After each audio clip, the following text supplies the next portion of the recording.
It's November 4th, 2001, and another remarkable event is about to be uncovered by Arion, Rebecca, and Olly, the Retrospectors. It was today in history that Harry Potter and the Philosopher's Stone, the first big-screen adaptation of J.K. Rowling's blockbuster book series, had its premiere in London's Leicester Square. And red carpet attendee Baby Spice spoke for all of us when she told reporters, "I don't know what to expect, but I'm really excited." Yeah, she apparently hadn't read the books at all, which, you know, for a massive, like, multi-million pound invested movie with this huge starry cast and, like, people, you know, fans of the book series. Sorry, what are you going to say? As a Spice Girl, she should have done her research before accepting a ticket to the premiere. She was there for the free bubbly, Arion. I know that they were probably invited to everything. Don't you know what this is, Baby Spice? There are millions of dollars on the line here. But it's like a worldwide phenomenon, and it's just a bit peculiar. So that, is like, she. Okay, sure. So, what, she doesn't have to do any research anymore about anything. I'm a Spice Girl. Screw you. I just don't think you have to put the work in before you go to the red carpet, that's all.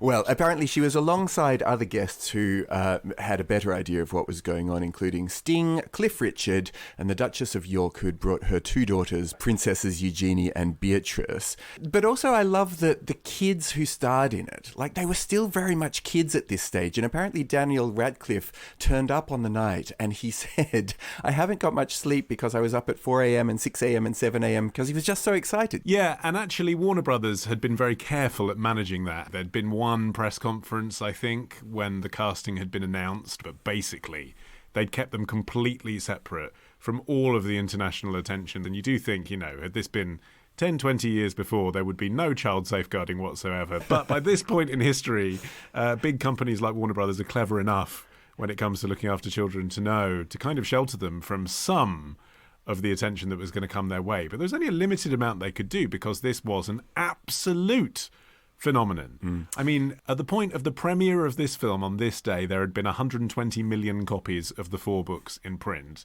and at least 60% of American children between the ages of 6 and 17 had read one of the books. 60%. Just no Spice Girls. Yeah, I mean, well, this is the thing, though. You say that, Arion, you know, you were incredulous that Baby Spice wouldn't have known what was going on, but it was a phenomenon for children and also for parents, and also for a large amount of adults. Adults were reading it, but there was a stigma still at this point around the idea of adults reading children's or young adult fiction.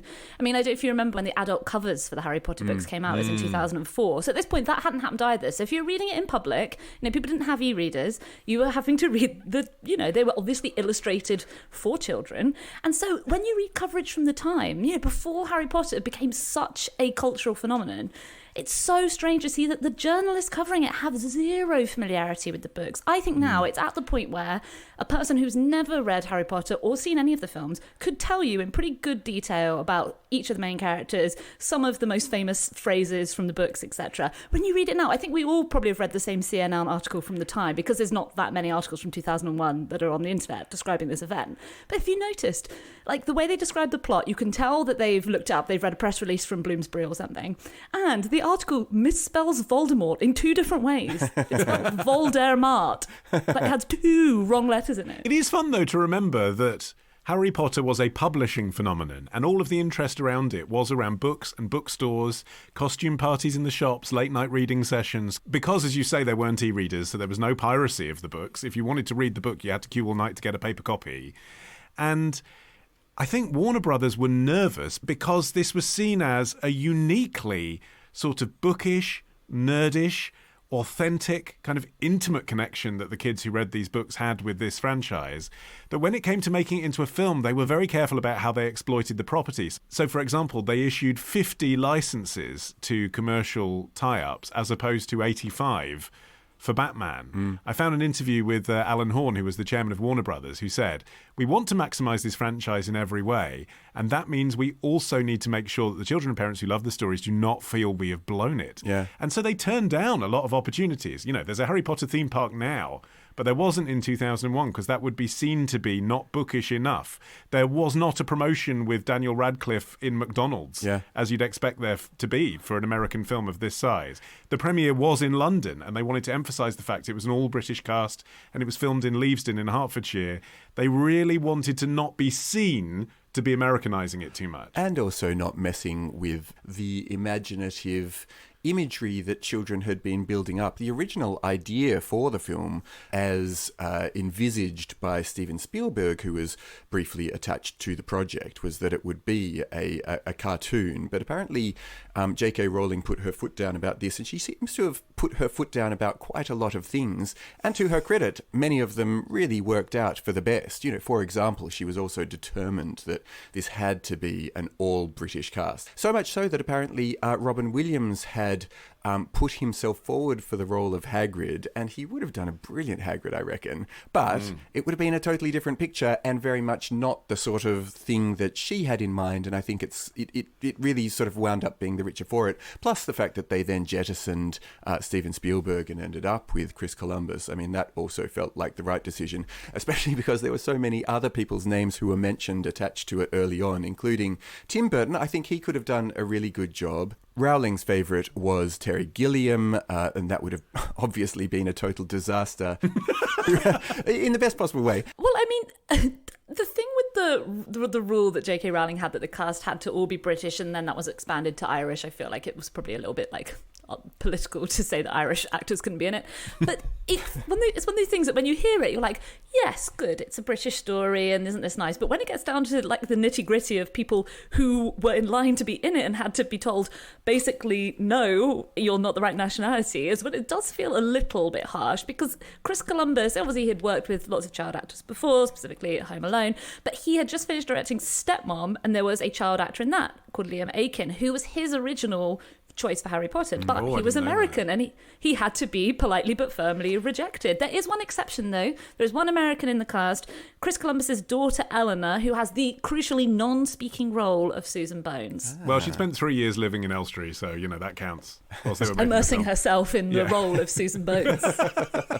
I mean, can we talk about the casting of Daniel Radcliffe, actually? Because it's quite interesting. I remember he wasn't very good. And I thought Rupert Grint was amazing. I'm going back to what my 20-year-old thought about, 11-year-old main cast. And I thought that Emma Watson was okay, but I thought that Daniel Radcliffe was bad and couldn't act.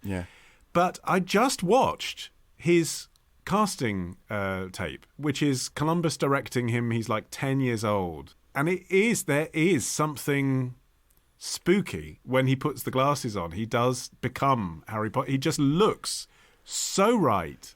And his acting, actually, weirdly, in his casting reel was so good.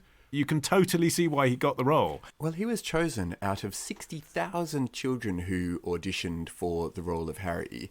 Apparently, Columbus had seen him in the BBC's David Copperfield, so he already had in mind that this was a chap that he wanted to at least meet. So of all of these poor 60,000 hopefuls, Columbus already kind of knew the person that he wanted. But one of the other interesting stipulations that Columbus had of all of his cast was that he wanted for them to have come from a very stable family background.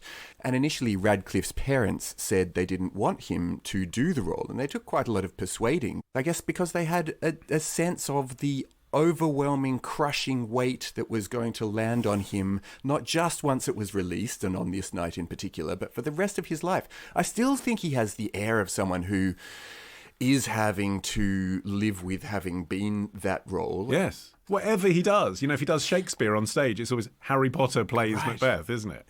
And it wasn't just the exposure, it was the production schedule was absolutely relentless. I mean, one of the reasons that the film adaptation was initially floated as an animation was because Warner Brothers were concerned that the child actors would age quicker than the films could be made. And considering the scale of the films, it's an understandable concern. So in the end, production on Chamber of Secrets started like a few days after this premiere. Back to back, 320 days of filming they did pretty much straight. Wow. And I think the way they put the film together as well, there was 600 special effects shots in Philosopher's Stone. It must have been very difficult, especially for the child actors, to act. I mean, a lot of the time they didn't know what they were acting at. Everything is so disjointed. A film like that gets put together so much in post-production that it must have been very strange to be, acting next to a tennis ball on a stick and not really even knowing where in the film it's going to go. To that end, they actually filmed it almost sequentially for this very reason, that they wanted these relative newcomer child actors to have the opportunity to get into their character in the way that the way the book itself unfolds, which it must be said is very much scene setting. You know, they had the fortune of it being kind of a thing that I think we're much more used to now, which is, you know, in the era of long form television, I think we don't expect to have the big hits arrive immediately, but it is building the world, this first movie.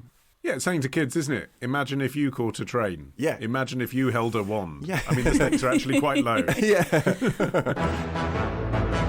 And so another week of retrospecting ends. But next week begins a day early at Club Retrospectors. Join us now to get an exclusive episode every Sunday. Patreon.com/retrospectors. Part of the Acast Creator Network.